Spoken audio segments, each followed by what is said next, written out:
ადგილობრივი თვითმმართველობის არჩევნები მოამბის ობიექტივში ვის და რატომ უნდა მისცეთ ხმა, ის რაც ყოველდღიური შეხვედრებისა და დაპირებების მიღმა რჩება რუბრიკაში საარჩევნო მოამბე. საარჩევნო მოამბე თქვენი სწორი არჩევანისათვის. და როგორია ამომრჩევლის გემოვნება და მოთხოვნები? ამომრჩეველთა უმეტესობა აცხადებს, რომ სატელევიზიო რეკლამების არჯერად და არჩევანს პირადი სიმპათიის მიხედვით აკეთებენ. ზოგიერთი მათგანი კი იმ პროგრამას ეყრდნობა, რომელსაც პარტიების თავაზობენ. ელისო ჯარიაშვილი საუბრობს მოამბის პირდაპირ ეთერში. ხეს პოლიტიკოსები ამბობდნენ, რომ ამომრჩევლის შეფასების კრიტერიუმი ბოლო წლებთან შედარებით შეცვლილია, მოთხოვნები კი გაზრდილი. ამომრჩეველი არჩევანის გაკეთებას აპირებს გარდა პიროვნული სიმპათიის საფუძველის და ასევე პოლიტიკური პარტიების წინასაარჩევნო პროგრამების საფუძველზეც. მაგალითად, რეგიონებში კი ამომრჩეველი ელოდება პოლიტიკური პარტიების ლიდერებთან და ასევე კანდიდატებთან პირად შეხვედრას და არჩევანის გაკეთებას სწორედ ამ შეხვედრების საფუძველზე აკეთებს. პოლიტიკურ პარტიებს ხმების მოსაპოვებლად სავარაუდოდ ამ სამივე კრიტერიუმის დაკმაყოფილება მოვუწევთ.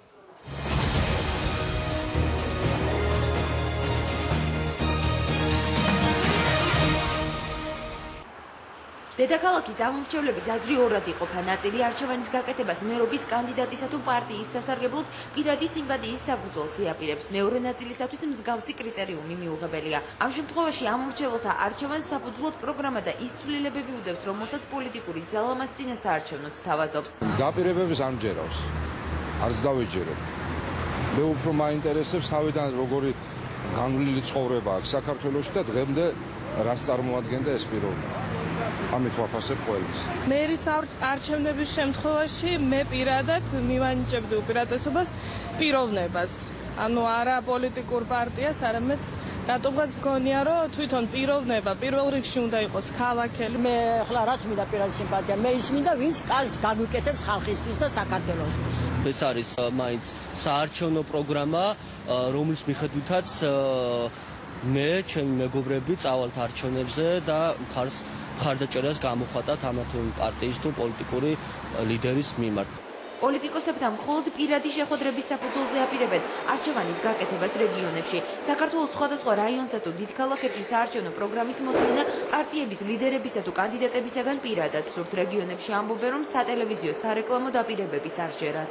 ჩვენ ინდივიდები ვართ და ინდივიდუალურად უნდა გადავწყვიტოთ ეს ყველაფერი.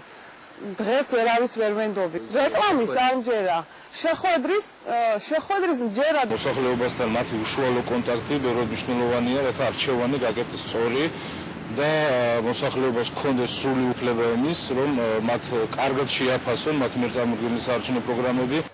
თავად პოლიტიკური პარტიების ლიდერები ფიქრობენ, რომ ქართველი ამომრჩევლის გემოვნება და შესაბამისად მოთხოვნა პოლიტიკოსების მიმართ წინა წლებთან შედარებით გაზრდილია.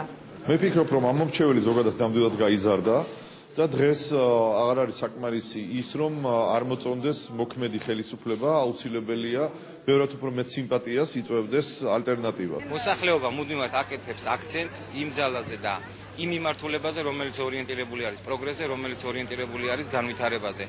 პოლიტიკოსებმა ისიც იციან, რომ ამომრჩევლის მოთხოვნის გაზრდის მიუხედავად მოსახლეობის ხმების მოპოვებას მხოლოდ პროგრამებით ვერ შეძლებენ. საარჩევნო ყუთთან განსაზღვრული პირადი სიმპათია და პროგრამული პრიორიტეტები თანაბრად იქნება. ამიტომ მერობისათვის თუ საკრებულო სკამებისათვის ორივე მიმართულებით ბრძოლა მოუწევთ. პირადი მოწონება ძალიან ბევრს ნიშნავს, მაგრამ უფრო მე მგონი საქმე.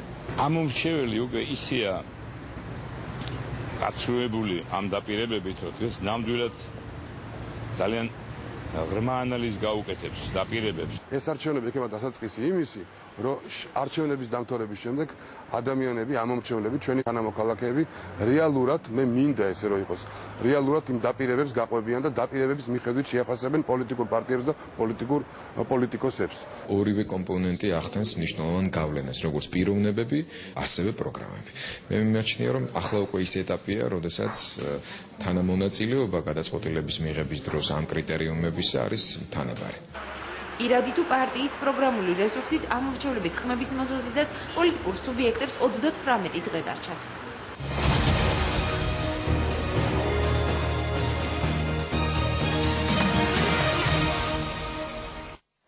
ამომრჩეველთა ერთ-ერთი კრიტერიუმის დაკმაყოფილებას და რეგიონის მოსახლეობისათვის წინასაარჩევნო პროგრამის პირადად გაცნობას პოლიტიკური პარტიების ლიდერები მომავალი კვირიდან აპირებენ.